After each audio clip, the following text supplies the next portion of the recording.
சத்தியத்தையும் அறிவீர்கள், சத்தியம் உங்களை விடுதலையாக்கும். மறுபடியும் தேவ சமூகத்தில் இந்த மாலை வேளையில் வருவதற்கு ஆண்டவர் நமக்கு கிருபை தந்தபடியால் கர்த்தருக்கு ஸ்தோத்திரம். உங்களுக்கு ஊழியம் செய்வதற்கு மறுபடியும் எனக்கு ஒரு வாய்ப்பை தந்த தேவனுக்கு நன்றி சொல்லுகிறேன். அல்லேலூயா. எபேசருக்கு எழுதின நிருபத்தை நம்ம தொடர்ந்து தியானித்து வருகிறோம். நம்ம எல்லாரும் எடுத்துக்கொள்வோம். எபேசருக்கு எழுதின நிருபம் முதல் அதிகாரத்தில் 3-4 வசனத்தை நம்ம எல்லாரும் சேர்ந்து வாசிக்க போகிறோம். எபேசருக்கு எழுதின நிருபம் முதல் அதிகாரம் 3-4 வசனங்களை நம்ம எல்லாரும் சேர்ந்து வாசிக்கலாம். நம்முடைய கர்த்தராகிய இயேசு கிறிஸ்துவின் பிதாவாகிய தேவனுக்கு ஸ்தோத்திரம். அவர் கிறிஸ்துவின் உன்னதங்களிலே ஆவிக்குரிய சகல ஆசீர்வாதங்களினாலும் நம்மை ஆசீர்வதித்திருக்கிறார். தமக்கு முன்பாக நாம் அன்பில் பரிசுத்தம் உள்ளவர்களும் குற்றம் இல்லாதவர்களுமாய் இருப்பதற்கு அவர் உலக தோற்றத்திற்கு முன்னே கிறிஸ்துவுக்குள் நம்மை தெரிந்து கொண்டபடியே. ஆண்டவருக்கு ஸ்தோத்திரம். இந்த தொடர்ந்து நாம் இந்த எபேசு நிருபத்திலிருந்து கர்த்தருடைய வார்த்தைகளை நம்ம தியானித்து வருகிறோம். அப்போஸ்தலனாகிய பவுல் எபேசியருக்கு எழுதின இந்த நிருபம் ஒரு அற்புதமான ஒரு நிருபம். இந்த நிருபத்தின் மூலமாய் அந்த எபேசு சபைக்கு அவர் அநேக பரலோக காரியங்களை குறித்து, மிக உன்னதமான காரியங்களை குறித்து அவர் பேசுகிறதை இந்த நிருபத்தில் நம்ம வாசிக்கிறோம். 14 நிருபங்களை பவுல் எழுதியிருக்கிறார். ஆனால் மிக உன்னதமான ஒரு நிருபம் என்று இந்த எபேசு நிருபத்தை நம்ம சொல்லலாம். அப்படிப்பட்டதான அற்புதமான காரியங்களை இந்த நிருபத்தில் அவர் எழுதியிருக்கிறார். முதல் வசனத்தில் பவுல் தன்னுடைய அழைப்பை அவர் முதலாவது அவர் அங்கே சொல்லுகிறார். அப்போஸ்தலனாக நான் அழைக்கப்பட்டவன் என்று சொன்னதுமல்லாமல் கிறிஸ்து இயேசுவுக்குள் விசுவாசிகளாக இருக்கிற பரிசுத்தவான்களுக்கு என்று எழுதுகிறார். அந்த தேவனுடைய பிள்ளைகள் யாராக இருக்கிறார்கள் என்று சொல்லுகிறார்? கிறிஸ்து இயேசுவுக்குள் விசுவாசிகளாக இருக்கிற பரிசுத்தவான்களுக்கு என்று சொல்லுகிறார். அப்போ தேவனுடைய பிள்ளைகள் அவர்கள் யாராக இருக்கிறாங்க? அவர்கள் விசுவாசிகளும் பரிசுத்தவான்களுமாக இருக்கிறார்கள் என்று சொல்லுகிறார். அடுத்த வசனத்தில், அடுத்த வார்த்தையில் அவர் சொல்லும்போது, அவர் ஒரு யூதனாக இருக்கிறதுனால அவர் இப்படி சொன்னார் என்று நம்ம சொன்னோம் இல்லையா? அவர் பழைய ஏற்பாட்டு காலத்தின்படி ஒரு யூதனாகவும் புதிய ஏற்பாட்டு காலத்தின்படி அவர் ஒரு கிறிஸ்தவனாகவும் இருக்கிறார். பழைய ஏற்பாட்டு காலத்தில் மக்கள் எல்லாரும் ஒருவரை ஒருவர் பார்க்கும்போது யூதர்கள் என்ன சொல்லுவாங்களா? ஷாலோம் என்று சொல்லுவாங்க இல்லையா? ஷாலோம். ஷாலோம் என்றால் சமாதானம். அப்படி சமாதானம் என்கிற அந்த வார்த்தைக்குள்ளே 2 முக்கியமான காரியம் இருக்கிறதாக யூதர்கள் பிரிண்ட் பண்ணி கையில் கொடுப்பாங்க பாருங்க. அதில் என்ன இருக்கும்? 2 காரியங்களில், ஒன்று உங்களுக்கு ஒன்றும் கெட்டு போகாது, ஒன்றும் கெட்டு போவதில்லை.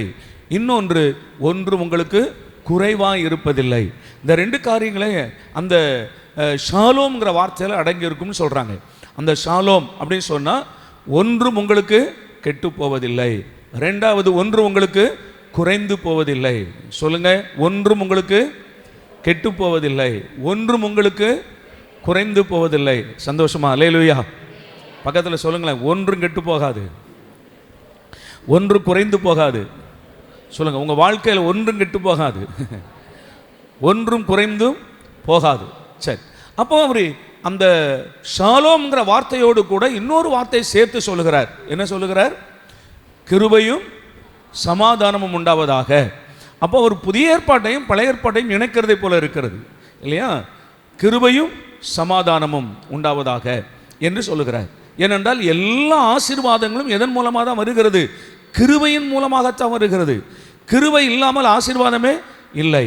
சகலவித நன்மைகளும் சகலவித ஆசீர்வாதங்களும் கிருபையின் மூலமாகத்தான் வருகிறது என்பதை நம்ம பார்க்கிறோம்.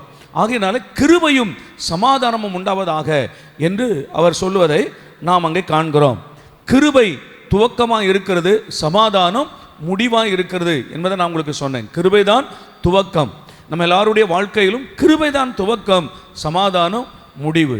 சரி, தொடர்ந்து அடுத்த வார்த்தையை சொல்லுகிறார் 3வது வசனத்தில். நம்முடைய கர்த்தராகிய இயேசு கிறிஸ்துவின் பிதாவாகிய தேவனுக்கு ஸ்தோத்திரம். அவர் கிறிஸ்துவுக்குள் உன்னதங்களிலே ஆவிக்குரிய சகல ஆசீர்வாதத்தினாலும் நம்மை ஆசீர்வதித்திருக்கிறார். அந்த உன்னதங்களில் உள்ள ஆவிக்குரிய ஆசீர்வாதங்கள் என்ன என்பதை 14ஆம் வசனம் வரைக்கும் நம்ம எழுதியிருக்கிறது. 14ஆம் வசனம் வரைக்கும் ஒரு 7 உன்னதங்களில் உள்ள ஆசீர்வாதத்தை அவர் சொல்லியிருக்கிறார். இப்போ அடுத்த வசனத்தை நம்ம தொடர்ந்து தியானித்து வருகிறோம். 4வது வசனம். இன்றைக்கும் அந்த வசனத்திலிருந்து நம்ம தொடர்ந்து தியானிக்க போகிறோம். தமக்கு முன்பாக நாம் அன்பில் பரிசுத்தம் உள்ளவர்களும் குற்றம் இல்லாதவர்களுமாய் இருப்பதற்கு அவர் உலக தோற்றத்திற்கு முன்னே கிறிஸ்துவுக்குள் அவர் நம்மை தெரிந்து கொண்டபடியே. இந்த வார்த்தையை கொஞ்சம் கவனிங்க. 2 முக்கியமான காரியங்களுக்காகத்தான் அவர் உலக தோற்றத்திற்கு முன்னே நம்ம என்ன செய்தாரா?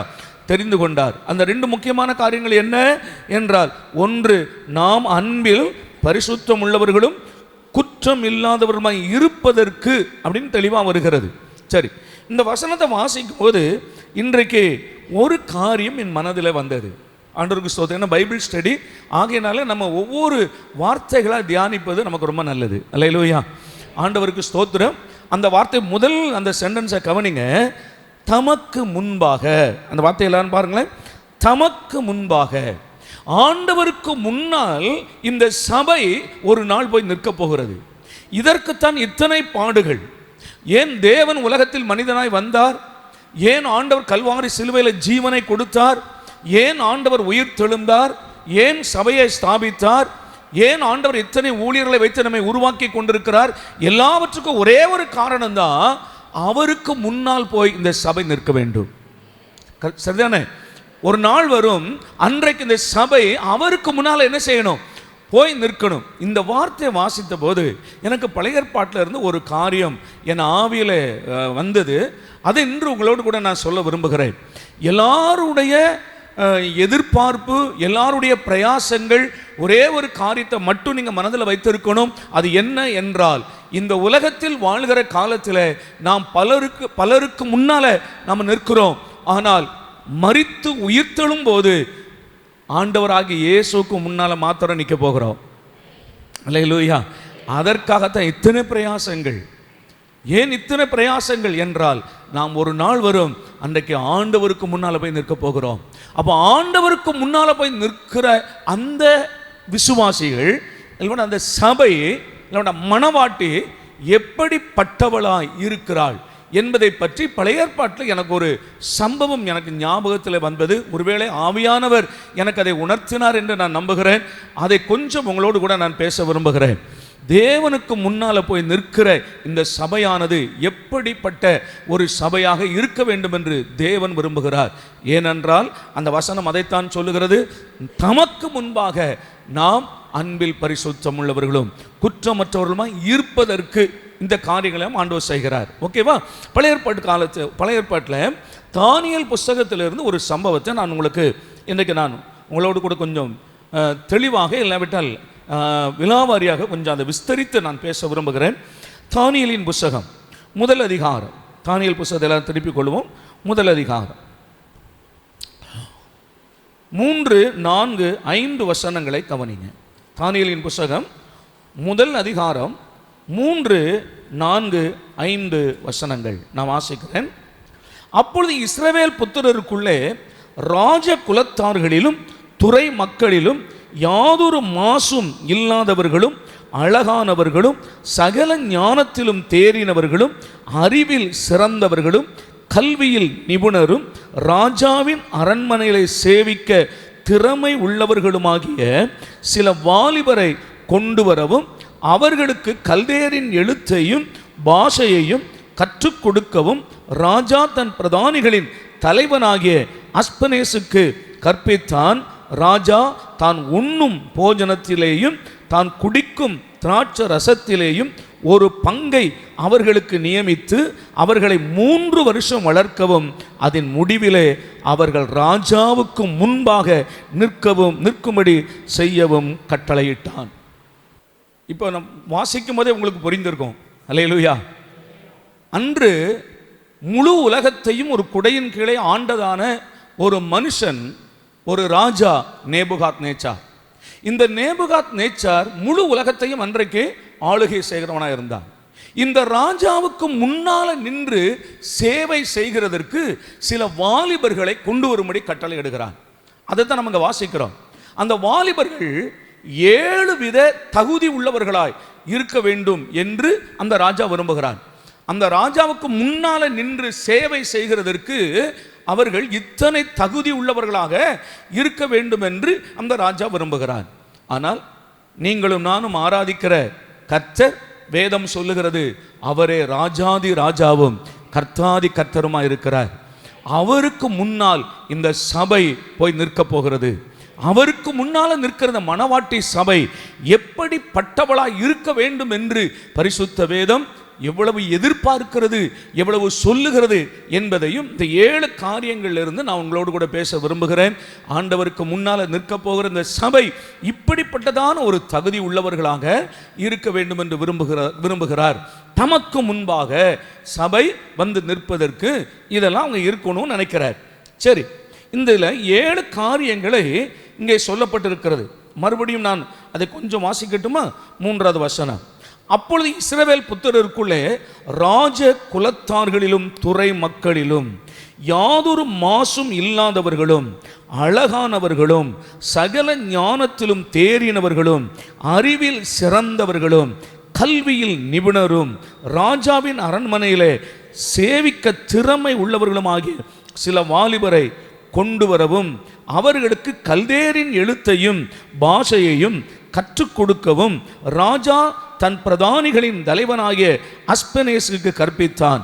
ராஜா தான் உண்ணும் போஜனத்தினாலேயும் தான் குடிக்கும் திராட்சை ரசத்தினாலேயும் தினம் ஒரு பங்கை அவர்களுக்கு நியமித்து அவர்களை 3 வருஷம் வளர்க்கவும் அதன் முடிவிலே அவர்கள் ராஜாவுக்கு முன்பாக நிற்கும்படி செய்யவும் கட்டளையிட்டான். அல்லேலூயா.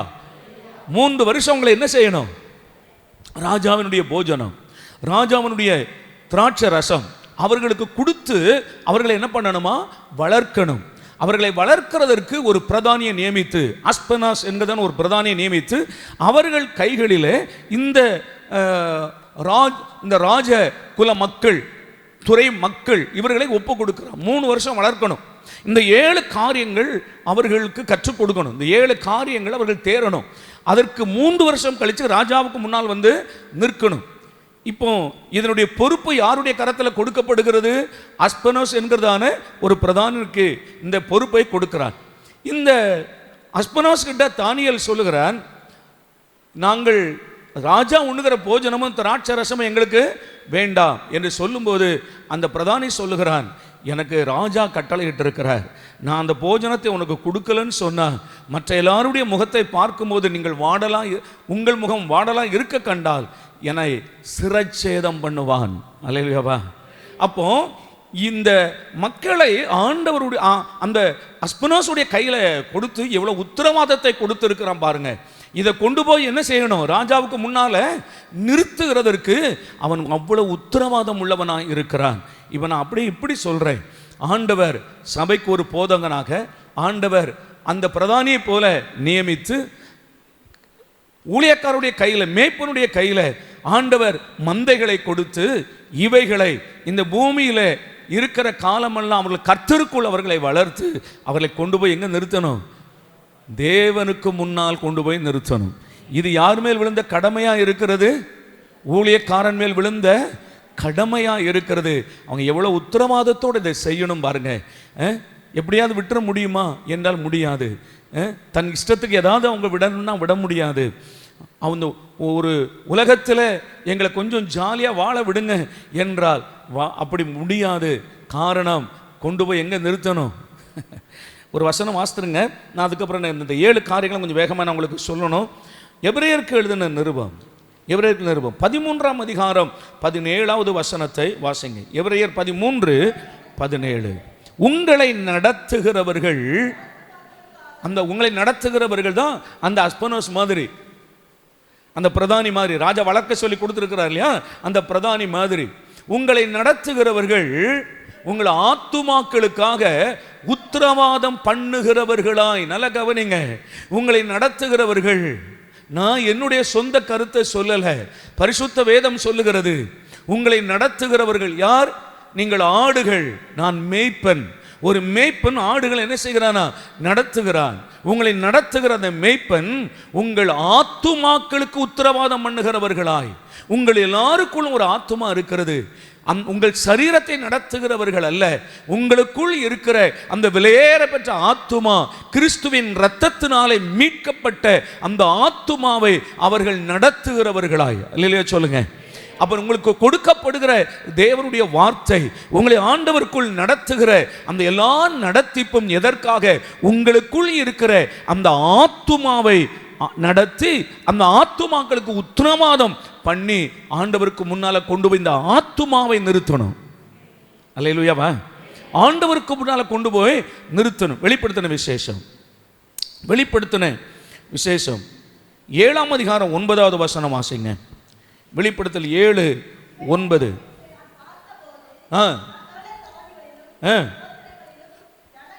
திரளான ஜாதிகளிலும் கோத்திரங்களிலும்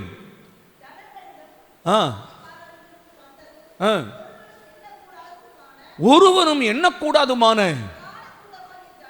திரளான கூட்டமாகிய ஜனங்கள் வெள்ளை அங்கிகளை தரித்து தங்கள் கைகளில் குருத்தோல்களை பிடித்து, கவனிங்க, சிங்காசனத்திற்கு முன்பாகவும் ஆட்டுக்குட்டியானவருக்கு முன்பாகவும் நிற்க கண்டேன். நல்ல சொல்லுங்க.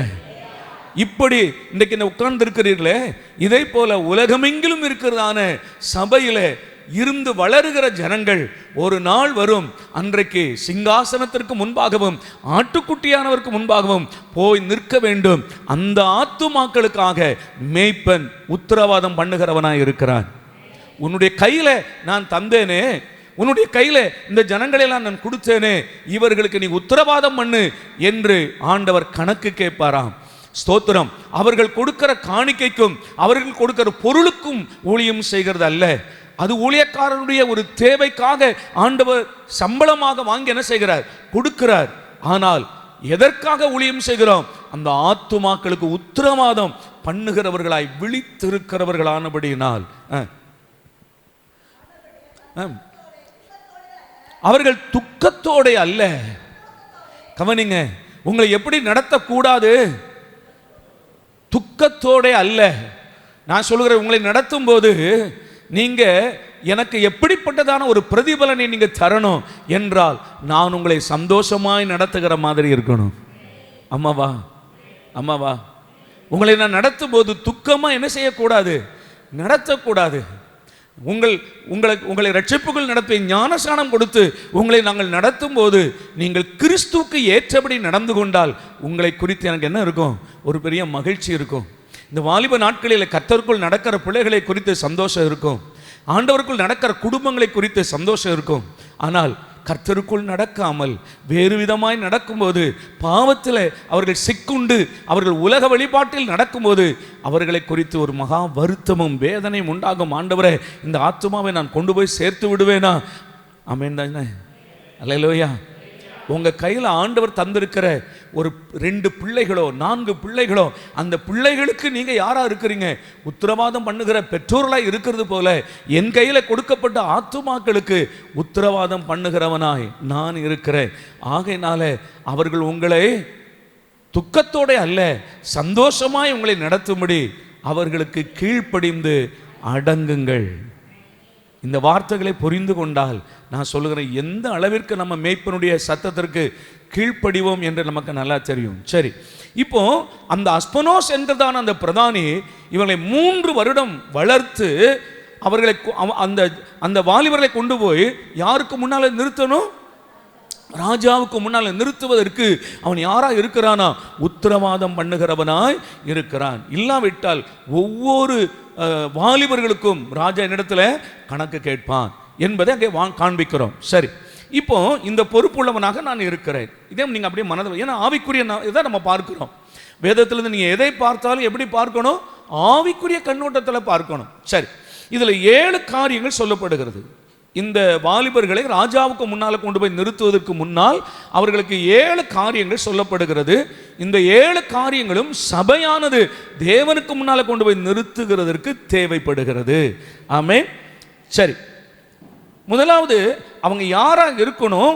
ராஜகுலத்தார். ராஜகுலத்தார், துறை மக்கள். நல்ல கவனிங்க, ராஜகுலத்தாரும் துறை மக்களுமாய் இவர்கள் இருக்கணும்.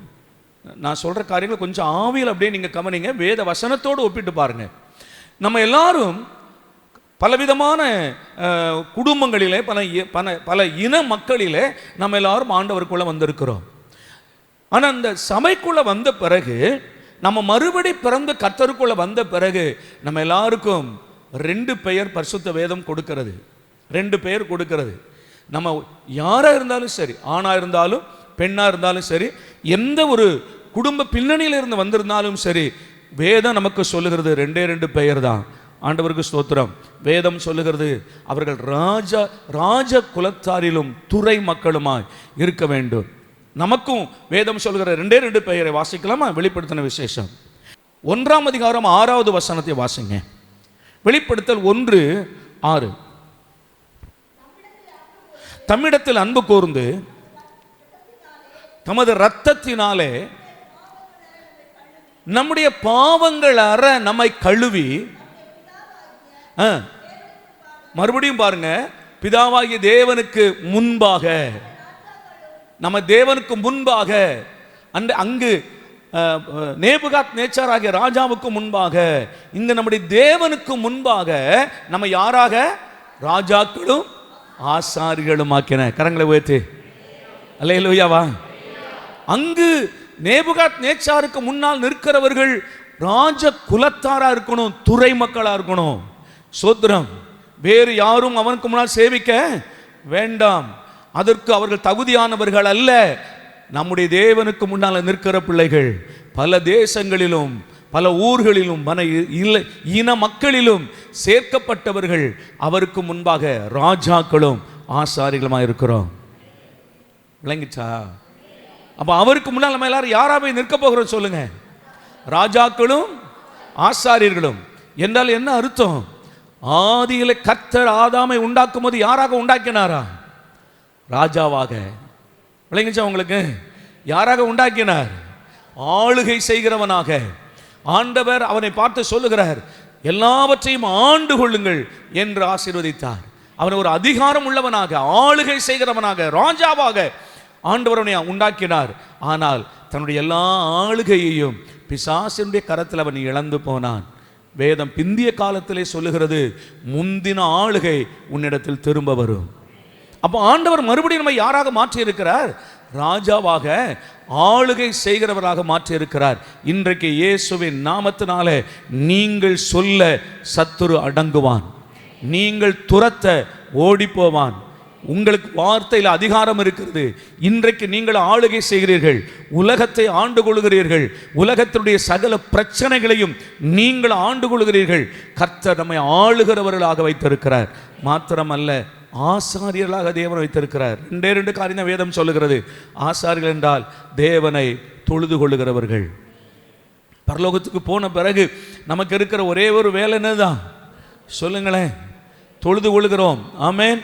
சரி, அப்போ முதலாவது குறிப்பு, அவர்கள் ராஜ குலத்தாரும் துறை மக்களுமாய் அவர்கள் இருக்க வேண்டும்.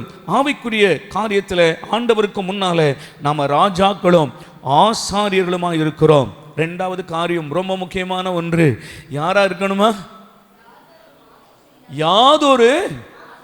யாதொரு மாசும் இல்லாதவர்கள். எல்லாரும் சேர்ந்து சொல்லுங்க, யாதொரு. ஏன்னா ராஜாவுக்கு முன்னால போய் அவன் நிற்கும் போது கண் தெரியாதவனாக, காது கேளாதவனாக, கை முடவனாக, கால் நடக்க முடியாதவனாக, ஊனம் உள்ளவனாக என்ன செய்யக்கூடாது? இருக்கக்கூடாது. ராஜாவுக்கு முன்னால நின்று சேவை செய்கிறவன் யாரா இருக்கணுமா? யாதொரு மாசும் இல்லாதவன். ஒரு உலக பிரகாரமான ராஜாவுக்கு முன்னால நின்று ஒரு பணிவிடை வேலை செய்கிறவனை யாரா இருக்கணும்னு எதிர்பார்க்கிறார்? யாதொரு மாசும் இல்லாதவன். அல்லேலூயாவா. அப்போ மகா பரிசுத்தமுள்ள தேவனுக்கு முன்னால் நிற்க போகிற சபை எப்படிப்பட்ட சபையா இருக்கணுமா? வேதத்தை சொல்லுங்க. அல்லேலூயா. இல்லையா? அப்போ ஆண்டவருக்கு முன்னால நிற்க போகிற இந்த சபை எப்படிப்பட்ட ஒரு சபையாய் இருக்க வேண்டும் என்று அங்கே வேதம் சொல்லுகிறதை கவனிங்கள். நாம தியானித்து கொண்டிருக்கிறதே எபேசியருக்கு நிருபம் 5ஆம் அதிகாரம் 27வது வசனத்தை வாசிக்கலாம். எபேசியர் 5:27. கரை திரை முதலானவைகள் ஒன்றும் இல்லாமல் யாதொரு மாசும் இல்லாமல், கரை திரை முதலானவைகள் ஒன்றும் இல்லாமல் பரிசுத்தமும் பிழையற்றதுமான மகிமை உள்ள சபையாக அதை தமக்கு முன்பாக நிறுத்திக் கொள்வதற்கும். அல்லேலூயா சொல்லுங்க. மறுபடி எந்த வார்த்தை தான் அங்க ஆவியானவர் எழுதி வச்சிருக்கிறார்? தமக்கு முன்பாக அந்த சபையை நிறுத்திக் கொள்வதற்கு. அந்த சபை எப்படி இருக்கணுமா? கரை திரை முதலானவைகள் ஒன்றும் இல்லாமல். அல்லேலூயா. ஏன்னா அவருடைய இரத்தம், கர்த்தராகிய இயேசுவின் மகா பரிசுத்தம் உள்ள இரத்தத்தினாலே ஆண்டவர் நம்மை கழுவும் போது நம்ம எப்படி கழுவுகிறாராம்? கரை திரை முதலானவைகள் ஒன்றும் இல்லாமல். இந்த உலகத்தால் கரைபட்டு போயிருந்தோம். ஒரு காலத்தில் உலகத்தால் கரைபட்டு இருந்தோம். இந்த உலகம் நம்மை கரைப்படுத்தினது. உலகத்தின் பாவங்கள், அறியாமல் இருந்த காலங்களில் உள்ளதான பாவங்கள் நம்மை கரைப்படுத்தினது. விக்கிரக ஆராதனை கரைப்படுத்தினது. உலக வழிபாடுகள், நம் பேசுகிற பொய், கெட்ட வார்த்தைகள், துன்மார்க்கமான ஜீவிகள் எல்லாம் நம்மை கரைப்படுத்தினது. கரைப்பட்டவர்களாக இருந்தோம். ஆனால் இயேசு கிறிஸ்துவின் இரத்தம் நம்முடைய கரை திரை எல்லாவற்றையும் முற்றிலும் கழுவினது. இன்றைக்கு ஆண்டவருக்கு முன்னால போய் நம்ம நிற்கும் போது யாராக நிற்க வேண்டுமா? கரை திரை. ஆண்டவருக்கு ஸ்தோத்திரம். கரை திரை முதலானவைகள் ஒன்றும் இல்லாமல் பரிசுத்தமும். அன்றைய பிள்ளைகளே, இதை கேட்கும் போது நம்முடைய மனதில் ஒன்று நினைங்க. ஆண்டவரே, உமக்கு முன்னால் வந்தால் நான் நிற்கும்போது இவைகள் ஒன்றும் என்னிடத்தில் காணப்படாமல் பரிசுத்தமாக இருக்க கர்த்தர் எங்களுக்கு உதவி செய்யும். அல்லேலூயா. உலக பிரகாரமான ஒரு ராஜா தனக்கு முன்னால் நின்று சேவை செய்கிற வாலிபர்கள் ஒரு மாசம் இருக்கக்கூடாது என்று நினைக்கிறானே. நமக்காக கடைசி சொட்டு இரத்தத்தையும் சிந்தின தேவன் எதிர்பார்ப்பது நியாயம்தானே? கரை திரை முதலானவைகள் ஒன்றுமில்லாமல் பரிசுத்தமும் பிழையற்றதுமான மகிமை உள்ள சபையாக அதை தமக்கு முன்பாக நிறுத்திக் கொள்வதற்கும் தம்மை தாமே அதற்காக ஒப்பு கொடுத்தார். அப்போ அவருக்கு முன்னால நிற்கிறதா அந்த சபை இப்படி இருக்க வேண்டும் என்று ஆண்டவர் விரும்புகிறார். பாருங்க, 1 தெசலோனிக்கர் 3:13, 1 தெசலோனிக்கர் 5:23. கொஞ்சம் வேகமாக வசனங்களை மட்டும் நம்ம வாசித்துருவோம். இவ்விதமாய் நம்முடைய கர்த்தராகிய இயேசு கிறிஸ்து தமது பரிசுத்தவான்கள் அனைவரோடும் கூட வரும்போது நீங்கள் நம்முடைய பிதாவாகிய தேவனுக்கு முன்பாக, மறுபடியும் முன்பாக பிழையற்ற பரிசுத்தம் உள்ளவர்களாக இருக்கும்படி உங்கள் இருதயங்களை ஸ்திரப்படுத்துவாராக. அந்த இன்னொரு 1 தெசலோனிக்கர் சொன்ன வசனத்தை நீங்கள் எழுதி கொள்ளுங்க. உன்னத பாட்டு 4:7 மட்டும் வாசிக்கலாம். உன்னத பாட்டின் புஸ்தகம் 4ஆம் அதிகாரம் 7வது வசனம் மட்டும் வாசிப்போம். என் பிரியமே, நீ பூரண ரூபவதி, உன்னில் பழுதொன்றும் இல்லை. சத்தமா? இதுதான் சபை, ஆண்டவருடைய மனவாட்டி. யாதொரு மாசும் இல்லாமல் என்று சொல்லப்பட்டிருக்கு பாருங்க. சொல்றார், என் பிரியமே, நீ பூரண ரூபவதி, உன்னில் பழுதொன்றும் இல்லை. எந்த மாசும் இல்லை. நீ பழுதில்லாத ஒரு பூரண ரூபவதி, இயேசுவின் இரத்தத்தால் கழுவப்பட்ட மனவாட்டி. சரி, 3 யாதொரு மாசும் இல்லாதவர்களும் அழகானவர்களும். அந்த குறிப்பை நீங்க அப்படியே எழுதிருங்க. அந்த 7 காரியத்தை நீங்க முதல்ல எழுதுங்க. 1, ராஜ குலத்தார் துறை மக்கள். 1. 2, யாதொரு மாசும் இல்லாதவர்கள். 3, அழகானவர்கள். 4, ஞானத்தில் தேறினவர்கள். 5, அறிவில் சிறந்தவர்கள். 6, கல்வியில் நிபுணர். 7, திறமை உள்ளவர்கள். இப்போ 3வது காரியத்தை நான் உங்களுக்கு விளக்குறேன். ராஜாவுக்கு முன்னால நிற்கிறவர்கள் யாரா இருக்கணுமா? அழகானவர்கள். அல்லேலூயா. அழகானவர்கள். ராஜா பார்க்கும்போது அவனுடைய மனதில் அந்த நபரை குறித்து ஒரு சந்தோஷம் உண்டாகணும் இல்லையா? அவருக்கு முன்னால் சேவை செய்கிற வாலிபர்கள், பெண்கள் அல்ல, ஆண்கள் தான், வாலிபர்கள், அவர்களை பார்த்தா எப்படி இருக்கணுமா? அழகானவர்களா. அல்லேலூயாவா. ஆண்டவருடைய சபை அவருக்கு முன்னால் நிற்கும் போது எப்படி இருக்கணும்? சொல்லுங்க. இது ராஜா, அவன் மனுஷன், அவன் புறம்பான அழகை பார்க்கிறான் இல்லையா? ஒன்று சாமுவேல் நம்ம வாசிக்கிறோம் 16ஆம் அதிகாரம் 7வது வசனத்துல ஆண்டவர் சாமுவேலை பார்த்து சொல்லுகிறார், நான் மனுஷர் பார்க்கிற விதமாய் பாரேன். நேபுகாத்நேச்சார் பார்க்கிற விதமா நான் பார்க்கிறது இல்லை. ஏன்னா அவன் முகத்தை பார்க்கிறான், வெளி தோற்றத்தின் அழகை பார்க்கிறான். நானோ இருதயத்தை பார்க்கிறேன். அப்ப ஆண்டவருக்கு முன்னால அழகு எங்க இருக்கணும் சொல்லுங்க? ஆண்டவருக்கு முன்னால எதை பார்க்கிறார், எது அழகா இருக்கணும்னு நினைக்கிறார்? மத்தேயு 5:8 சொல்லுகிறது, இருதயத்தில் சுத்தமுள்ளவர்கள். இருதயத்தின் அழகை ஆண்டவர் பார்க்கிறார். இருதயத்தில் கேடுபாடான சிந்தைகள், துன்மார்க்கமான காரியங்கள், பாவங்கள், விரோதங்கள், பகைகள், இவைகள் ஆண்டவருக்கு முன்னால் அருவருப்பாய் இருக்கிறது, அழகில்லாமல் இருக்கிறது. தேவன் எந்த அழகை கர்த்தர் நம்மில் எதிர்பார்க்கிறார்? அவருக்கு முன்னால் நிற்கிற சபையின் அழகை எதை எதிர்பார்க்கிறார்? இருதயத்தில் அழகு. ஆமாவா? அழகானவர்கள். அவருக்கு முன்னால் நிற்கிற சபை அழகான சபையாய் இருக்கணும்னு நினைக்கிறார். வாசிக்கலாமா? 45ஆம் சங்கீதம் 10-11. 45ஆம் சங்கீதம் 10வது வசனமும் 11வது.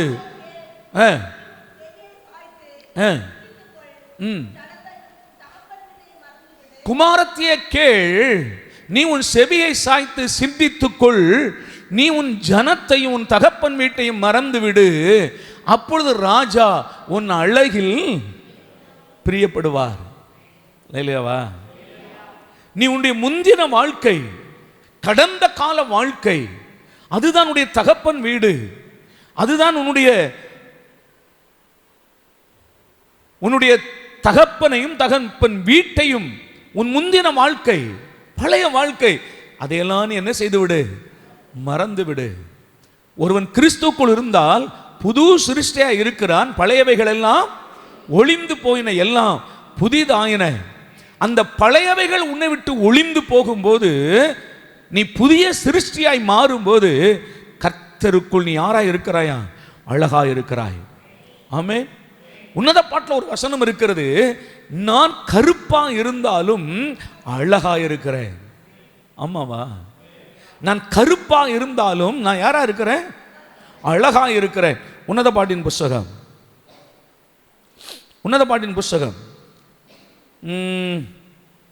1ஆம் அதிகாரம் 5வது வசனம். 1:5. உன்னத பாட்டு 1:5. எருசலேமின் குமாரத்திகளே, கேதாரின் கூடாரங்களைப் போலவும் சாலமோனின் திரைகளைப் போலவும் நான் கருப்பா இருந்தாலும் அழகா இருக்கிறேன். இத்தனை அந்த வார்த்தையை புரிந்து கொள்றீங்க? இன்னைக்கு ஆண்டவருக்குள்ள ரட்சிக்கப்பட்ட மக்களை பார்த்தீங்கன்னா, வெள்ளைக்காரங்களும் இருக்கிறார்கள், ஆப்பிரிக்காவில் இருக்கிற கருப்பின மக்களும் இருக்கிறார்கள். ஆண்டவர் எதை பார்க்கல? முகத்தை பார்க்கல. கர்த்தர் எதை பார்க்கிறாரா? இருதயத்தை பார்க்கிறார். அமெரிக்காக்காருடைய வெள்ளையா இருக்கிறவருடைய இருதயமும் அவருடைய பார்வையில் ஒன்றுதான். ஆப்பிரிக்காவில் இருக்கிற கருப்பின மக்களுடைய இருதயமும் அவருடைய பார்வையில் ஒன்றுதான். அப்ப அழகு எங்க இருக்கணுமா? இருதயத்தில் இருக்கணும்னு சொல்றார். நான் கருப்பா இருந்தாலும் நான் யாரா இருக்கிறேன்? சந்தோஷமா? நான் கருப்பா இருந்தாலும் நான் கர்த்தருக்குள் நான் அழகா இருக்கிறேன். என் இருதயத்தை ஆண்டவர் கழுவி சுத்தமாக்கி இருக்கிறார். நான் உள்ளான மனுஷனில் நான் அழகா இருக்கிறேன். புறம்பான மனுஷன் ஒருவேளை நான் எப்படி இருக்கலாம்?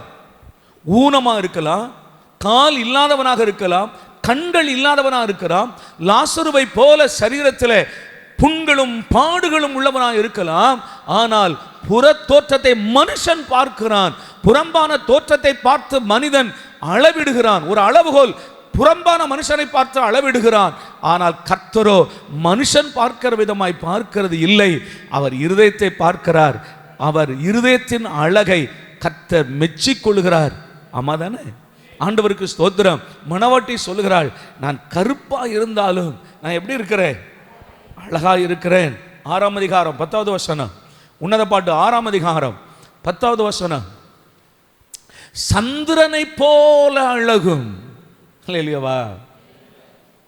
மணவாட்டி யாரை போல இருக்கிறாளா? அந்த சந்திரன் அந்த அந்த பௌர்ணமியில பார்த்தீங்கன்னா அப்படி ஒரு பூரண வடிவு இருக்கும். பூரண வடிவுள்ள சந்திரனை போல இருக்கிறாள் மணவாட்டி. ஆண்டவருக்கு ஸ்தோத்திரம். இந்த பக்கத்தில் இருக்கிற யாராவது, இல்லைன்னா இந்த பக்கத்தில் இருக்கிற யாராவது, நீ கருப்பா இருக்கிற, நீ அழகா இல்லை அப்படின்னு சொன்னீங்கன்னா ஆண்டவருக்கு முன்னால் நம்ம குற்றவாளிகளாகும். ஏன்னா அந்த புறம்பான அழகு உலகத்திற்குரியது, இருதயத்தின் அழகுதான் தேவனுக்குரியது. அப்போ ஆண்டவருக்கு முன்னால மணவாட்டி சபை எப்படி இருக்கிறாள்? சந்திரனை போல அழகுள்ளவள். நான் கருப்பா இருந்தாலும் எப்படி இருக்கிறேன்? அழகா இருக்கிறேன் என்று மணவாட்டி அங்கே சொல்லுகிறதை நாம பார்க்கிறோம். சரி, ஆண்டவருக்கு ஸ்தோத்திரம். அழகானவர்களும் 4 ஞானத்தில் தேறினவர்களும். எல்லாம் சொல்லுங்க, ஞானத்தில். சத்தமா சொல்லுங்க, ஞானத்தில்.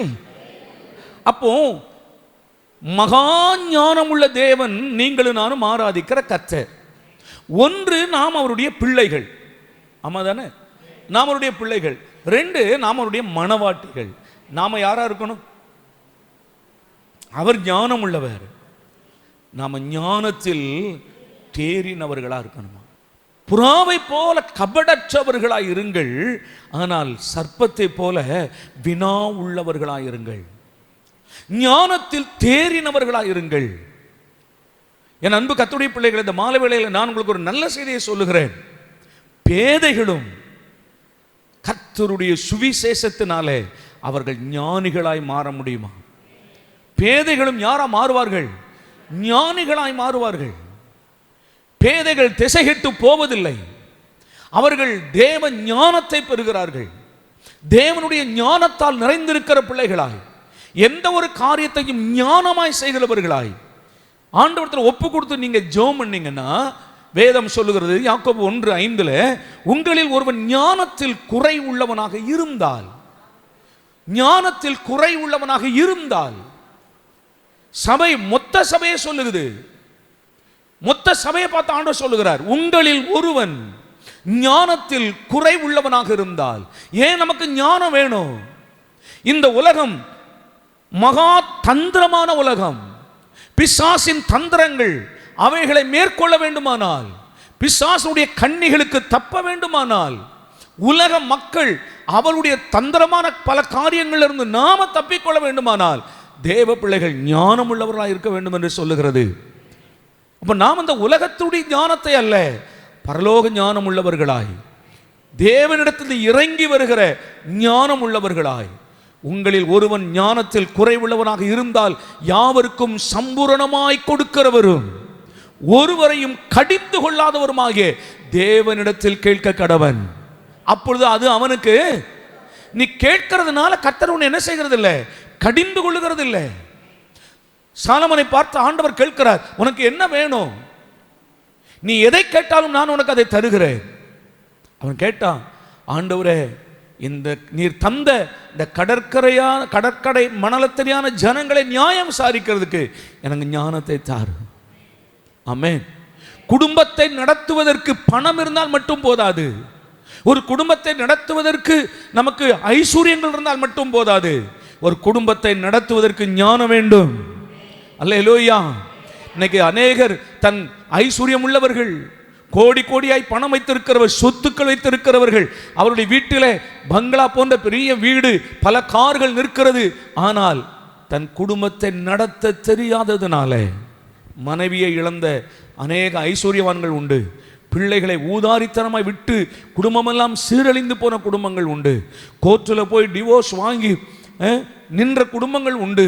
நான் சொல்லுகிறேன், கர்த்தருடைய பிள்ளையே, பணம் ஒரு குடும்பத்தை நடத்துவதல்ல, பொருள் ஒரு குடும்பத்தை நடத்துவதல்ல. குடும்பத்தை நடத்துவதற்கு ஞானம் தாரும் ஆண்டவரே. நீங்கள் ஞானத்தில் தேறினவர்களாக இருங்கள். ஆண்டவர் உங்களுக்கு தந்திருக்கிற பிள்ளைகளை வளர்க்கிறதுல ஞானம் உள்ளவர்களாக இருங்கள். பிள்ளைகளை நடத்துகிறதுல ஞானம் உள்ளவர்களாக இருங்கள். ஆண்டவரை, எங்கள் பிள்ளைகளை நடத்துகிறதற்கு ஞானம் தாரும். நாங்கள் ஞானத்தில் தேறினவர்களாய் வளரும்படி கர்த்தர் எங்களுக்கு கிருபை தருவீராக. ஆமென். ஞானம் எங்கே ஆரம்பிக்கிறது? வேதம் சொல்லுகிறது, கர்த்தருக்கு பயப்படுதலே ஞானம், பொல்லாப்புக்கு விலகுவதே புத்தி. அப்படின்னா யோபு 28:28, கர்த்தருக்கு பயப்படுதலே ஞானம்.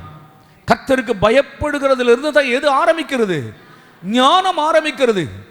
ஞானம் வேண்டும் என்று கேட்கிற நீங்கள் முதலாவது எங்கிருந்து ஆரம்பிக்கிறது, அதனுடைய விதை எங்கே போடப்படுகிறது என்பதை நாம் அறிந்திருக்கணும். கர்த்தருக்கு பயப்படுகிறதுல தான் ஞானம் ஆரம்பிக்கிறது. பைபிளில் ரொம்ப ஞானம் உள்ளவர்களாக 2 பேர் சொல்லப்படுகிறது. ஒன்று யோசேப்பு, இன்னொன்று தானியேல். இந்த 2 பேரை நீங்க பார்த்தீங்கன்னா பைபிள் சொல்லுகிறது, யோசேப்பு சொல்லுகிறான், நான் கர்த்தருக்கு பயப்படுகிறவன். இந்த பொல்லாப்புக்கு உடன்படுவது எப்படி? கர்த்தருக்கு பயப்படுதலை ஞானத்தின். நீ கர்த்தருக்கு பயந்து பொல்லாப்புக்கு விலகிப்பார், கர்த்தர் உனக்கு ஞானத்தை தருவார். யார் நம்மை கண்காணிக்கிறா? யாரும் நம்மை கண்காணிக்கல. நான் தனியா இருக்கிறேன். யார் என்னை கண்காணிக்கிறது? மனைவி இல்லை, பிள்ளைகள் வீட்டில் அறையில் வந்து கண்காணிக்கிறது இல்லை, சபை பிள்ளைகள் வந்து என்னை கண்காணிக்கிறது இல்லை. ஆனால் ஒருவன் என்னை கண்காணித்து கொண்டிருக்கிறார் என்ற பயம் எனக்கு தேவை. உங்களை கண்காணிப்பதற்கு 24 மணி நேரம் உன் மனைவி உன் பின்னால வருகிறது இல்லை. நீங்கள் மொபைலை உபயோகப்படுத்துகிற இடத்துல உங்கள் மனைவி எப்பொழுது உங்க பின்னால உங்களுக்கு காவலா இருக்கிறது இல்லை. உன் மொபைலை கொடு என்று வாங்கி ஒவ்வொரு நாளும் அதை செக் பண்ணுகிறது இல்லை. அதே போல மனைவிகள், உங்கள் புருஷர்கள் உங்கள் மொபைலை கொடு என்று அவர்கள் அதை பார்க்கிறது இல்லை. ஆனால் யாருக்கு பயப்படுங்க? கர்த்தருக்கு பயப்படுங்க. ஆமா தானே? நீ கர்த்தருக்கு பயந்தால் கர்த்தர் உனக்கு ஞானத்தை தருவார். உன் குடும்பத்தை அற்புதமாய் நடத்தி கொண்டு போக ஞானத்தை தருவார். கடன் இல்லாமல் நடத்துவதற்கு ஞானத்தை தருவார். உன் பிள்ளைகளை உயர்ந்த ஸ்தானத்திலே வளர்க்கிறதற்கு ஞானத்தை தருவார். பிசாசுடைய கண்ணிகளை சிக்கி போகாமல் இருப்பதற்கு கர்த்தர் உங்களுக்கு ஞானத்தை தருவார். ஞானத்தில் தேறினவர்களும். நான் ஒரு 5 காரியங்களை நான் குறித்து வச்சிருக்கிறேன். அதில் தேறின பிள்ளைகளாய் மணவாட்டி சபை மாறணும். ஆண்டவருக்கு முன்னால நிற்கிற சபையானது ஞானத்தில் மட்டுமல்ல, இன்னும் சில காரியத்தில் நம்ம தேறினவர்களாய் மாறும்படி கர்த்தர் நமக்கு கிருபைகளை தருவாராக. எஸ்ராவின் புஸ்தகம் 7ஆம் அதிகாரம் 11வது வசனத்தையும், அப்போஸ்தலர் நடபடிகள் 17ஆம் அதிகாரம் 11வது வசனத்தையும் நீங்கள் வாசித்தால் வேதத்தில் தேறினவர்களாய் இருக்க கர்த்தர் கிருபை தருவாராக. சத்தியத்தில் தேறின பிள்ளைகளாய் இருக்க, வேதத்தை அறிகிற அறிவிலே தேறினவர்களாய் இருக்க ஆண்டவர் கிருபை தருவாராக. ஒரு கிறிஸ்தவன், ஒரு தேவனை ஆராதிக்கிற பிள்ளைகள் எதுல தேறணும் சொல்லுங்க? வேதத்தில் தேர்ச்சி அடையணும். ஆமென். 10th +2 எழுதுகிற பிள்ளைங்கள் பரீட்சையில் அவங்க என்ன பண்ணணும்? தேர்ச்சி அடைகிறதற்கு இரவும் பகலும் அதை படிக்கிறாங்களா இல்லையா? இரவும் பகலும் படிக்கிறாங்களா? பிரயாசப்படுகிறார்களா? பிரயாசப்படுகிறவர்கள் அதில் அவர்கள் தேர்ச்சி அடைகிறார்கள். சும்மா பார்டரில் பாஸ் பண்றது இல்லை, நல்ல மதிப்பெண்களோடு உயர்ந்த இடத்துல நல்ல தேர்ச்சி அடைகிறார்கள். அப்போ உலக பிரகாரமாக படிக்கிறவர்கள், பல பாடங்களை எடுத்து படிக்கிறவர்கள், சரித்திரத்தை படிக்கிறவர்கள், திருக்குறளை படிக்கிறவர்கள் அதில் தேறினவர்களாக மாறுகிறார்கள். இன்னைக்கு அநேகம் பிள்ளைகள் மேடைகளை பேசுகிறத பார்த்துருக்கிறீங்களா? பேச்சாளர்கள் பேசுகிறத பார்த்துருக்கிறீங்களா? அவர்கள் மிகுதியாய் படித்ததுனால, அதில் தேர்ச்சி அடைந்ததுனால பேசுகிறார்கள். ஆனால் தேவனுடைய பிள்ளைகள் ஒவ்வொருவரும் நம்ம யாராக இருக்கணும்? வேதத்தில் தேறினவர்களாக இருக்கணும். ஆமென். நம்மளை கேட்கிறவர்களுக்கு, நம்மை கேட்கிறவர்களுக்கு யாரானாலும், கடவுள் இல்லை என்று சொல்லுகிறவனானாலும், எல்லாமே கடவுள் என்று சொல்லுகிறவர்களானாலும், நமக்கு எதிராய் பேசுகிறவர்கள் யாரானாலும் சொல்லுகிறதற்கு தேறினவர்களாய், வேதத்தை கற்று தேர்ந்த பிள்ளைகளாய் என்ன செய்யணும்? நம்ம தேவனுடைய பிள்ளைகள் இருக்க கர்த்தர் நமக்கு உதவி செய்வாராக. அல்லேலூயா. 2 தீமோத்தேயு 3:16 கொலோசியர் 1:28 வாசிக்கலாமா? 2 தீமோத்தேயு 3:16 வேத வாக்கியங்கள் எல்லாம் தேவ ஆவியினால் அருளப்பட்டு இருக்கிறது. தேவனுடைய மனுஷன், நல்லா கவனிங்க, தேவனுடைய மனுஷன் தேறினவனாய் இருக்கணும். சொல்லுங்க, தேவனுடைய பிள்ளை யாரா இருக்கணுமா? தேறினவனாய். அப்புறம் கொலோசியர் 1:28, கொலோசியர் 1:28 எந்த மனுஷனையும் கிறிஸ்து இயேசுவுக்குள் தேறினவனாக நிறுத்தும்படிக்கு அவரையே நாங்கள் அறிவிக்கிறோம். அல்லேலூயா சொல்லுங்க. எந்த மனுஷனையும் தேறினவனாக அவருக்கு முன்னால கொண்டு போய் நிறுத்தணும். ஆமென். அப்ப ஆண்டவருக்கு முன்னால நிறுத்துகிறவர்கள், நிறுத்தப்படுவர்கள் யாரா இருக்கணும்? ராஜாவுக்கு முன்னால நிற்கிறவர்கள் மாத்திரம் தேறினவர்கள் மட்டுமல்ல, ஆண்டவருக்கு முன்னால நிற்கிற பிள்ளைகளும் தேறினவர்களா இருக்கணும். இன்னும் நாம் வாசிக்க சொல்றோம் பாருங்க. ஸ்தோத்திரம். 1 சாமுவேல் 16ஆம் அதிகாரம் 18வது வசனத்தில் அங்கே தாவீதை குறித்து சொல்லுகிறது, அவன் வாசிப்பதில் தேறினவன். எதை? சுரமண்டலத்தை வாசிப்பதில் தேறினவன். ஆண்டவருடைய பிள்ளைகள் கவனிங்க, கவனிங்க. தேவனுடைய பிள்ளைகள் இசைகளை வாசிக்கிறதுல தேறினவர்களாய் மாறுங்க. அல்லேலூயாவா. பாடல்களை பாடுகிறதுல தேறினவர்களாய் மாறுங்க. ஏன்னா அதை விட வேற என்ன வேலை நமக்கு? உலக மக்கள் அதுல பிரயாசப்படுறாங்க, அதுல பல தேறுகிறதற்கு பல காரியங்களில் பிரயாசப்படுறாங்க. ஆண்டவருடைய பிள்ளைகள் வேதத்துல தேருங்க, பாட்டுல தேருங்க. அல்லேலூயாவா. மாதத்துல ஒரு காணிக்கை பாட்டாவது வந்து என்ன பண்ணணும்? பாடுங்க. ஒரு வாய்ப்பை கொடுங்க என்று பாடுங்க. பாடல்களை தேருங்கள். ஒரு வீட்டுக்கு ஜெபம் பண்ண போனால் அற்புதமா ஒரு பாடலை பாடுங்க. எனக்கு ஒரு போதகரை தெரியும், அவர் பாடல் பாடி அநேக ஆத்துமாக்களை ஆதாயம் பண்ணார். அல்லேலூயா. தேருங்கள் வாசிக்கிறதில். இப்ப பாருங்க, சர்ச்சில் கூட இவன் பாச ஒரு வசனத்தை சொன்னா ஒரு சிலர் தான் அந்த வசனத்தை வாசிக்கிறதுல தேறின பிள்ளைகளா இருக்கிறாங்க. பிரசங்கத்துக்கு வாசிக்கும் போது எப்படி இருக்கணும்? பிரசங்கத்துக்கு அப்படி எடுத்து கொடுக்கிற மாதிரி இருக்கணும். இல்லையாவா? எடுத்து கொடுக்கிற மாதிரி இருக்கணும் வாசிக்கிறவங்க. அப்போ வாசிக்கிறதுல யாரா இருக்கணும்? ஒரு தேறின பிள்ளைகளா இருங்க. தாவீது வாசித்தால் அசுத்தாவிகள் ஓடும். காரணம், வாசிக்கிறதுல அவன் தேறினவனாக இருக்கிறான். பாருங்க, ஸ்தோத்திரம். யோவான் 17ஆம் அதிகாரம் 23வது வசனத்தில், யோவான் எழுதின சுவிசேஷம் 17ஆம் அதிகாரம் 23ஆம் வசனத்தில் அங்கே ஆண்டவர் சொல்லுகிறார், ஒருமைப்பாட்டில் அவர்கள் தேறினவர்களாக இருக்கும்படிக்கும். ஆமென் சொல்லுங்க. அப்போ சபை பிள்ளைகள் எதுல தேறணும் சொல்லுங்க? எதுல தேறணும்? ஒருமைப்பாடுன்னா எல்லாருக்குள்ள என்ன இருக்கணும்? ஒரு யூனியன் இல்லையா? ஒரு ஐக்கியம். எல்லாருக்குள்ள ஒரு ஐக்கியம் வேணும். எல்லாருக்குள்ள ஒரு ஒருமைப்பாடு வேணும், ஒரு ஒற்றுமை வேணும். எத்தனை பேர் நீங்க அதுல தேர்ன பிள்ளைகளா இருக்கிறோம்? இதுல ரொம்ப நம்ம தேரணும்ல, இல்லையாவா? இதுல பாஸ் பண்ணியிருக்கிறோமா? இன்னும் தேரல. இதுல கணவன் மனைவிக்குள்ளேயே என்ன இல்லை? ஒற்றுமை. கல்யாணம் பண்ணி எத்தனை வருஷம் ஆச்சு? 40 வருடம் ஆகிறது. அந்த கணவனோ மனைவியோ சொல்றாங்க, இவளை புரிஞ்சிக்கவே முடியாது.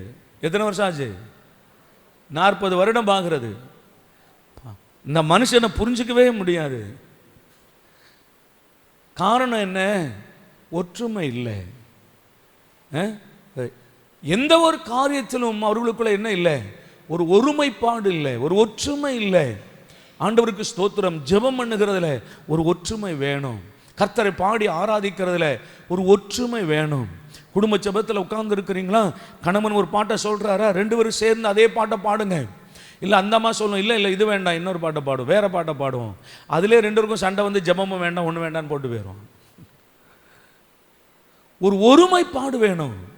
அல்லேலூயா. 2 பேரும் சர்ச்சுக்கு கிளம்புறாங்க. 2 பேரும் சர்ச்சுக்கு கிளம்புறாங்க. கிளம்பும்போது அதில் சில பிள்ளைகளை பார்த்துங்கன்னா வாக்குவாதம் வருது பாருங்க. அந்த அம்மா சொல்லுது, ஏங்க நான் பச்சை கலரில் சேலை கொடுத்துருக்குறேன், நீங்கள் பச்சை கலரில் சட்டை போடுங்க. அவர் சொன்னார், ஏமா அது அயன் பண்ணாமல் இருக்குமா? அது ஏற்கனவே இந்த சட்டை தான் இருக்குது, வா போகலாம், சர்ச்சுக்கு தானே போகிறோம். அதெல்லாம் முடியாது, நான் பச்சை தானே போட்டிருக்கேன், நீங்களும் பச்சை தான் போடணும். இன்னைக்கு எத்தனையோ காரியங்களில் அவர்களுக்குள்ள என்ன இல்லை? ஒரு ஒற்றுமை இல்லை, ஒருமைப்பாடு இல்லை. ஆண்டவருக்கு ஸ்தோத்திரம். கர்த்தர் சொல்லுகிறார், நீங்க என் பிள்ளைகளா, என்னுடைய சீசர்களா, ஒருமைப்பாட்டில் தேறினவர்களா இருங்க. சத்தம். ஆமென். ஒருமைப்பாட்டில் யாரா இருங்க? தேறினவர்களா இருங்க. குறை சொல்வதற்கு ஒருமைப்பாடு வேண்டாம், ஒருவரை ஒருவர் குற்றம் சாட்டுகிறதற்கு ஒருமைப்பாடு வேண்டாம். 4 பேர் ஒன்னா கூடின உடனே யாரையோ குறை சொல்வதற்கு அல்ல. நம்ம எல்லாரும் ஒரே காரியத்தை பேசுகிறவர்களாய், தேவனுடைய காரியத்தை, சுவிசேஷத்தை பேசுகிறவர்களாய், தேவனுடைய ராஜ்யத்தை பேசுகிற பிள்ளைகளாக ஒருமைப்பாட்டில் யாரா இருக்கணுமா? தேறினவர்களாய் இருக்க கர்த்தர் கிருபை தருவாராக. ஸ்தோத்திரம். 1 நாளாகமம் 12ஆம் அதிகாரம் 35, 36 வசனங்களை வாசிக்கலாமா? அதை கொஞ்சம் நான் விஸ்தரிக்க விரும்புகிறேன். 1 நாளாகமம் 12ஆம் அதிகாரம் 35, 36 வசனம். தான் புத்திரரில் யுத்தத்திற்கு தேறினவர்கள் 28,600 பேர். அடுத்த வசனம். ஆசேர் புத்திரரில் யுத்தத்திற்கு தேறினவர்கள். இப்ப நல்லா கவனிங்க, நாம் அடுத்து எதுல தேறணும்? கொஞ்சம் சொல்லுங்களேன், என்னை பார்த்து சொல்லுங்களேன். எதுல தேறணும்?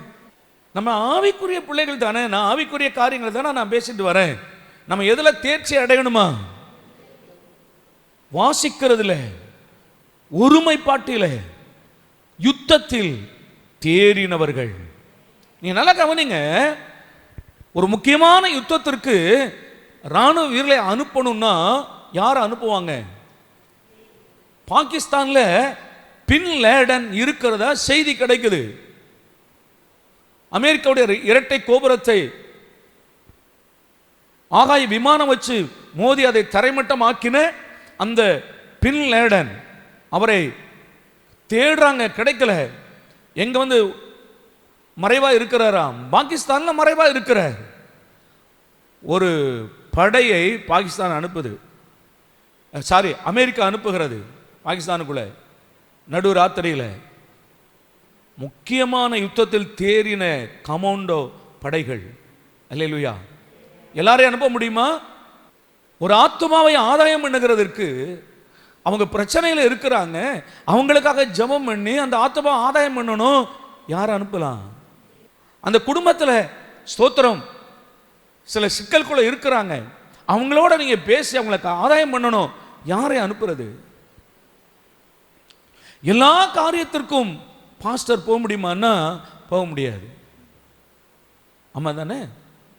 யாரை அனுப்புகிறது? யுத்தத்தில் தேறினவர்கள். 1976ஆம் ஆண்டு ஜூன் மாதம் 27ஆம் தேதியில் ஒரு ஃப்ளைட்டை தீவிரவாதிகள் கடத்துறாங்க. ஹமாஸ் தீவிரவாதிகள் இருக்காங்க இல்லையா, இவங்க கடத்துறாங்க.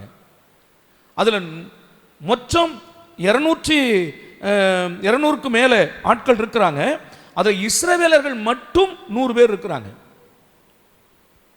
அந்த விமானத்தை கடத்தி அவர்கள் உகாண்டாவில் கொண்டு போய் இறக்குறாங்க. உகாண்டா தேசத்தில் அப்போ இடியமை நாட்டில் இருக்கிற கொண்டு போய் இறக்குறாங்க. இப்போ அவர்கள் இவர்களை சிறை கைதிகளாக வைத்துக்கொண்டு, இந்த 100 பேர் சிறை இஸ்ரவேல் மக்களை மட்டும் சிறை கைதிகளாக வைத்துக்கொண்டு அவங்க ஒரு காரியத்தை இஸ்ரவேலுக்கு சொல்றாங்க. உங்கள் சிறையில் இருக்கிறதான தீவிரவாதிகள், அந்த தீவிரவாதிகளை நீங்கள் விடுதலை செய்தால், இவர்கள் 53 தீவிரவாதிகள், அவர்களை விடுதலை செய்தால் இவர்கள் என்ன செய்கிறோம்? விடுவிக்கிறோம். அந்த 53 தீவிரவாதிகளும் கொடுமையானவர்கள், பல்லாயிரக்கணக்கான ஆட்களை கொலை செய்தவர்கள். அவர்களை விட முடியாது. அப்போ இவர்களை என்ன செய்யணும்? மீட்கணும். இவங்க உகாண்டா தேசத்தில் அங்கே இருக்கிறாங்க, அவங்கள மீட்கணும். அந்த அங்கு தேறின யுத்த பண்ணுகிறதுல தேறின 100 கமாண்டோ படைகளை செலக்ட் பண்ணுறாங்க. செலக்ட் பண்ணி அவங்கள அனுப்புகிறாங்க. அனுப்பி அவர்கள் அந்த உகாண்டா தேசத்தினுடைய இராணுவ ஜீப்பு மாதிரியே ஃப்ளைட்டில் கொண்டு போகிறாங்க.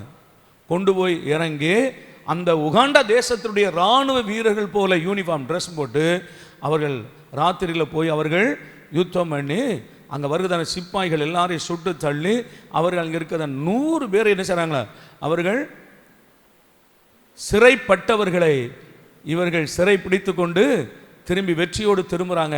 அதில் ஒரே ஒரு கமாண்டோ வீரர் மட்டும் மரித்து போகிறார். அவர்தான் அதை முன்னின்று நடத்தினவர். அவர்தான் இன்றைக்கு இஸ்ரேல் தேசத்துடைய பிரதமராக இருக்கிறார் இல்லையா, பெஞ்சமின் நெத்தனியாகு. அவருடைய சகோதரர் ஜோனத்தான் நெத்தனியாகு தான் அதில் மரித்தவர். மற்ற 99 இராணுவ வீரர்களும் சுகமாய் வந்தார்கள். அப்போ இதில் யுத்தத்தில் தேறினவர்களை அனுப்புகிறாங்க. இப்போ நான் சொல்கிறேன், ஆண்டுடைய பிள்ளைகள் வாழ்நாள் முழுவதும் நாம் ஒரு கோழைகளை போல இருக்கக்கூடாது. சுவிசேஷத்தை சொல்லுகிறதுக்கு ஒரு பயந்தவர்களை போல இருக்கக்கூடாது. நாம் தேறினவர்களாய் மாறணும். ஜெபம் பண்ணுகிறதுல, ஒரு முழங்கால் யுத்தம் பண்ணுகிறதுல தேறினவர்களாய் மாறணும். ஆண்டவருக்கு ஸ்தோத்திரம். ஒரு குடும்பத்தில் சத்துரு போராட்டங்கள், செய்வினை போராட்டங்கள் இருக்கிறது. நம்ம ஒரு குழுவை அனுப்பினால் இவர்கள் யுத்தம் பண்ணுகிறதுல தேறினவர்கள், ஜெபிக்கிறதுல தேறினவர்கள் என்று அவர்கள் ஒரு 10 பேரை தெரிந்தெடுத்து ஊழியக்காரர்களை அனுப்பினால் அவர்கள் அந்த குடும்பத்திற்குள் நுழைந்து அங்கே இருக்கிற சத்துருவை விரட்டி அவனுடைய சிறையிருப்பில் இருக்கிற இந்த ஆத்துமாவை விடுவிக்கிற பிள்ளைகளாக இருக்க கர்த்தர் நமக்கு கிருபை தருவாராக. நம்ம யாரா இருக்கணுமா? யுத்தத்தில் தேறினவர்களாய், முழங்கால் யுத்தத்தில் தேறினவர்களாய், பிசாசோடு யுத்தம் பண்ணுகிறதிலே தேறினவர்களாய் இருக்க ஆண்டவர் நமக்கு கிருபை தருவாராக. ஆமென். அல்லேலூயாவா. தேறினவர்களும், அப்புறம் அறிவில் சிறந்தவர்களும். அறிவில் சிறந்தவர்களும். ஆண்டவருடைய பிள்ளைகள் நாம தேவனை அறிகிற அறிவிலே, வேதத்தை அறிகிற அறிவிலே, இந்த உலகத்தை அறிகிற அறிவிலே, பிசாசை நாம கண்டுகொள்கிறதில்லை, அடையாளம் கண்டுகொள்கிறதில்லை, அறிவில் தேறினவர்களாக இருக்கணும். ஆமென் சொல்லுங்க. அல்லேலூயா. ஆண்டவருக்கு ஸ்தோத்திரம். ஒரு மனைவிக்கு யாரை பிடிக்கும்? தன் புருஷன் யாரா இருந்தா பிடிக்கும். யாரை பிடிக்கும்னு கேட்கக்கூடாது, யாரா இருந்தா பிடிக்கும் சொல்லுங்க. எல்லா காரியத்திலும் அவர் ஒரு அறிவா இருக்கணும். ஆமாமா இல்லையா? இந்த அம்மா எப்படி இருந்தா கூட பரவாயில்ல, ஆனா அந்த அம்மா எதிர்பார்க்கிற புருஷன் யாரா இருக்கணும்? அறிவாளியா இருக்கணும், ரொம்ப திறமையான ஆளா இருக்கணும். மற்றவர்களுக்கு முன்னால என் புருஷன் தலை நிமிர்ந்து நிற்கணும். யாரும் அவர் என்ன செய்யக்கூடாது, ஒரு காரியத்திலும் குற்றம் சாட்டிடக்கூடாது. அவர் ஒரு கோழையான மனுஷனாக இருந்துடக்கூடாது. இதெல்லாம் மனைவிகள் எதிர்பார்க்கிறது. ஆண்டவருக்கு ஸ்தோத்திரம். அறிவில் தேறினவர்களாய் ஆண்டவருக்கு முன்னால் நிற்க போகிற பிள்ளைகள் யாராக இருக்கணுமா? அறிவில் தேறினவர்களாய். ஆண்டவருக்கு ஸ்தோத்திரம். சரி, நான் அதை டைம் ஆயிடுச்சு, ஏன்னா இதை அடுத்த வாரம் நான் கொண்டு போகக்கூடாது. கல்வியில் நிபுணரும். சொல்லுங்க, கல்வியில் நிபுணரும். நான் கல்வியில் நிபுணர் என்பதற்கு எனக்கு மனதில் என்ன தோணுச்சு அப்படின்னு சொன்னா, உலக பிரகாரமான கல்வியில் நிபுணர்கள் தோற்று போகலாம், ஆனால் உலகத்தை படித்தவர்கள், மக்களை படித்தவர்கள், மனுஷரை படித்தவர்கள், அனுபவசாலிகள், அவர்கள் தான் கல்வியில் தேறினவர்கள். அல்லேலூயாவா. எந்த படிப்புமே படிச்சிருக்க மாட்டாங்க சில ஆட்கள் பார்த்து, எந்த படிப்புமே இருக்காது, ஆனால் அவர்களுக்கு அந்த அனுபவம் இருக்கு பாருங்க. மக்களை படித்திருக்கிறதுல அவ்வளவாய் தேறினவர்களாக இருப்பாங்க. ஒரு ஆளை பார்த்த உடனே சொல்லிடுவாங்க, இவன் ரொம்ப நல்ல பையன், இல்லை ஒன்றுக்கு ஆக மாட்டான். பார்த்த உடனே சொல்லுவாங்க, இவங்க என்ன பெரிய தீர்க்கதரிசியான்னு கேட்டால், இல்லை உலகத்தை படித்தவர்கள். ஆமென். அல்லேலூயாவா. அறிவில் தேறினவர்களும், கடைசியா திறமை உள்ளவர்கள். யாரா இருக்கணுமா? சொல்லுங்க, எல்லாரும் சொல்லுங்க, யாரா இருக்கணும்?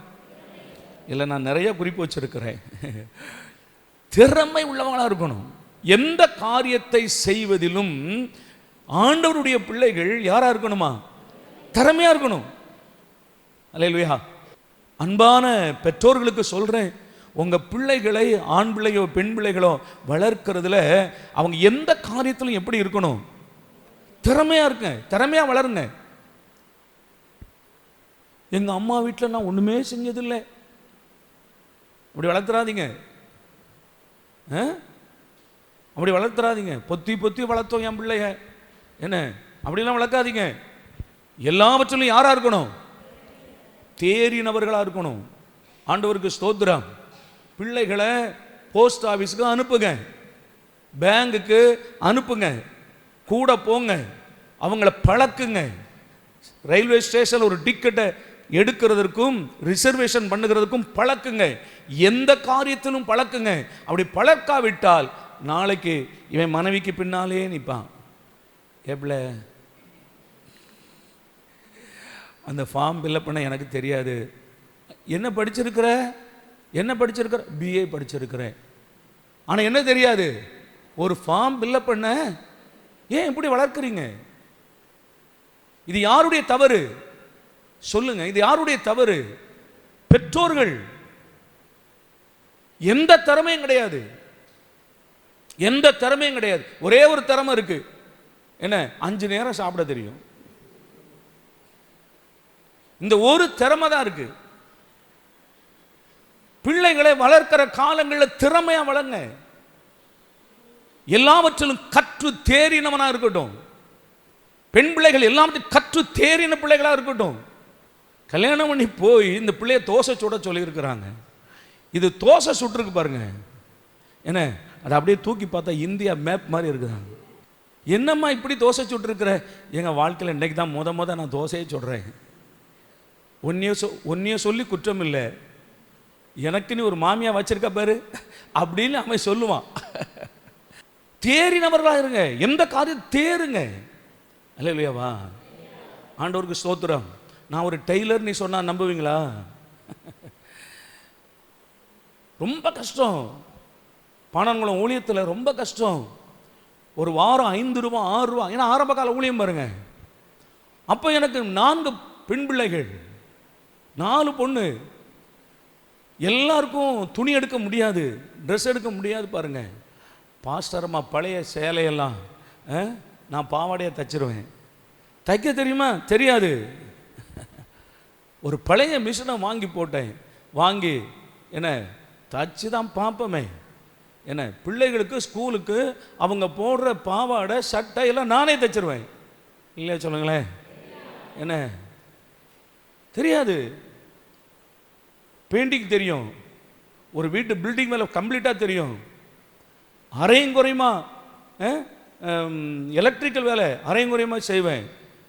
ரட்சிக்கப்பட்ட காலத்தில் கீபோர்டு நானே பழகி நானே போடுவேன். ஆண்டவருக்கு ஸ்தோத்திரம். கிட்டார் வாசிப்பேன், நானே பாடுவேன், நானே ஆராதிப்பேன். எல்லாம் ஆளினால் ஆண்டவருக்கு ஸ்தோத்திரம். நிறைய வேலைகள் தெரியும். மில்லு வேலை தெரியும், மில்ல மெக்கானிக்கலை வேலை பார்த்துருக்கிறேன் பாம்பேயில். நிறைய வேலைகள் தெரியும். நான் என்ன சொல்ல வர்றேன்?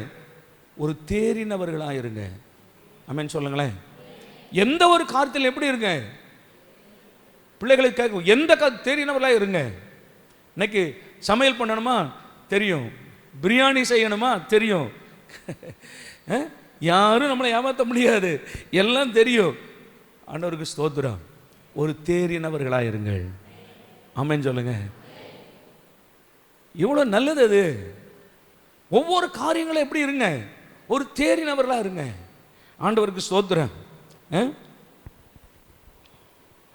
ஊழியத்தில் 1 நாளாகமம் 9ஆம் அதிகாரம் 13ஆம் வசனம், யாத்திராகம் 18:25, சங்கீதம் 78ஆம் சங்கீதம் 72வது வசனம், மத்தேயு 25ஆம் அதிகாரம் 15வது வசனம், நீதிமொழிகள் 31ஆம் அதிகாரம் 13 முதல் 20 வசனம். எல்லாத்தையும் குறிச்சுக்கிடுங்க.